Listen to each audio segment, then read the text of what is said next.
San Antonio Barangay Hall.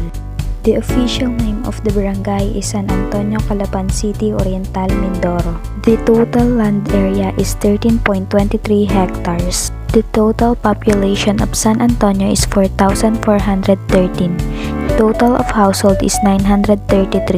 During the late 1950s, Barangay San Antonio was not yet existing. There came a time when the family of Stoke and Mutol occupied the uppermost part of the hill. Later on, the place became a site for harboring. Wooden ships and boats were built in the place. According to the old folks, they only used coal as fuel for the boat. The boat that harbored on the shore of San Antonio produced a funny sound. Every time the residents living along the seacoast hear the sound. Attached by the sound, they went out of their houses to make fun of it. Since the residents were captivated the sound created by the boat, they started to call place alog-og, which came from the sound of the wooden ships og-og-og. The early settlers were families of Marshals, Marsigans, Saturs, Estucas, and Adis. Most of the residents in the barangay were fishermen. This was the reason why the folks decided to change the name of the barangay into San Antonio in honor of Saint Anthony of Padua, the patron saint of fishermen. In 1960, the place became a barangay. The first appointed Teniente del Barrio was Pedro Marshal. The first chairman of the barangay is Salvador Stoke, a religious person, a notable fisherman in the place. Source of income. Residents of Barangay San Antonio are engaged in the different kinds of jobs and businesses as sources of their income. The barangay is situated nearby the sea. Fishing is one of their sources. Barangay officials of San Antonio. Teniente del Barrio, 1960 to 1962, Pedro Marshal. 1962 to 1964, Teniente del Barrio, Salvador Stoke. Vice Teniente del Barrio, Tomas Motol. Barrio Councilors, Yolanda Marasigan, Ruben Goico, Ramon Adis, Rosauro Satur, Chufelo Barrientos. 1966 to 1968, Teniente del Barrio, Rosauro Satur, died in 1967.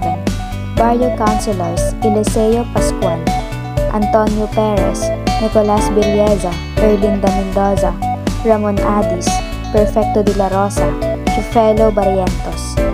1968 to 1972, Barrio Captain, Ramon Ades, resigned in 1970. Barrio Councilors, Erlinda Mendoza, Yolanda Resurrection, Antonio Perez, Yolanda Marasigan, Ruben Goico, Luciano Marasigan. 1977 to 1982, Barangay Captain, Erlinda Mendoza, appointed.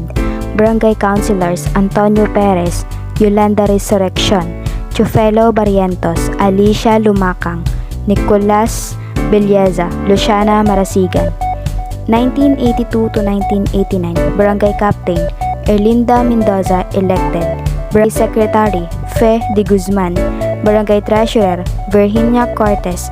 Barangay Councilors, Antonio Perez, Yolanda Resurrection, Chufelo Barrientos, Alicia Lumakang, Nicolas Villeza, Luciana Marasigan. 1989 to 1994, Barangay Captain, Erlinda Mendoza, ABC President.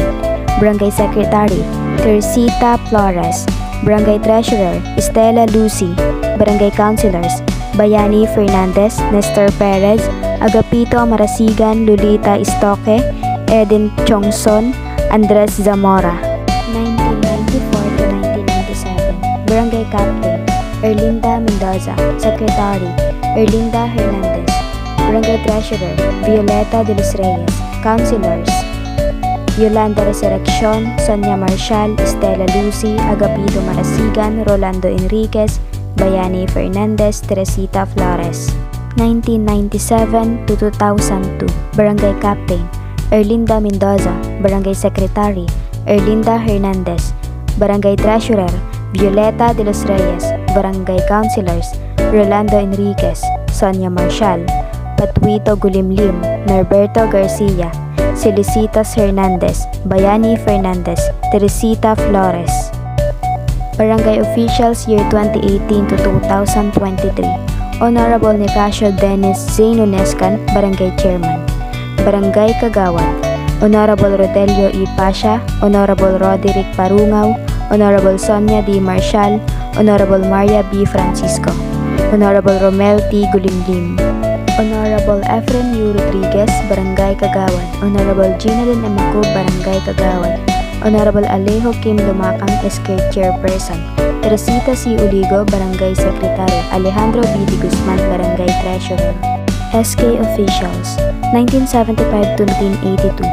KB Chairman, Merly Belleza. KB Councilors, Roberto Bruce, Nenita Evangelio, Eleanor Belleza, Cristobal Zamora, Evelyn Kahilog, Rene de la Peña Jr.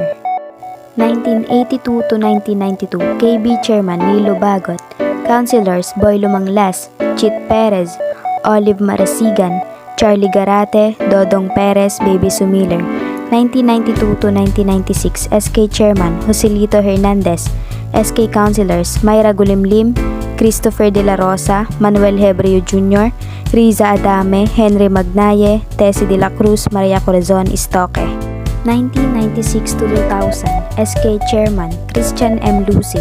Councilors Shirley P. Marshall, Arlene R. Barrientos, Marvin D. Papa, Romel T. Gulimlim, Ervin P. Zamora, Rodelio E. Zamora, Ramel M. Hernandez. Achievements of the Barangay Official: Pedro Marshall, Peace and Order in the Barangay. Salvador Istoque, initiated to change the barangay from Alugog to San Antonio through the help of St. Anthony Club. Teniente del Barrio Agustin Fedelicio, recognized for his establishment of the school for the elementary level from grade 1 to grade 4.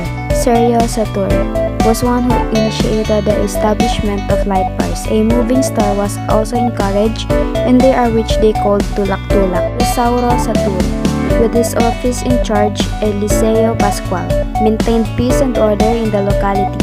Ramon Adis and his office in charge, Erlinda Mendoza, were noted for the renovation of the barangay road. When Barangay Captain Erlinda Mendoza, appointed in 1972 to 1982, elected in 1982 to 1989, 1989 to 1994, 1994 to 1997, 1997 to 2002, took over, she established the Barangay Chapel, Barangay Hall, basketball court, and playground for the young members of the said barangay. Other achievements of her are 21 units of street light in all sitios, 3 barangay waiting sheds, construction of a complete elementary school from grade 1 to grade 4, and as many more. Problems of the barangay: vices like liquor drinking, drug addiction, gambling, cigarette smoking are prevalent in the barangay.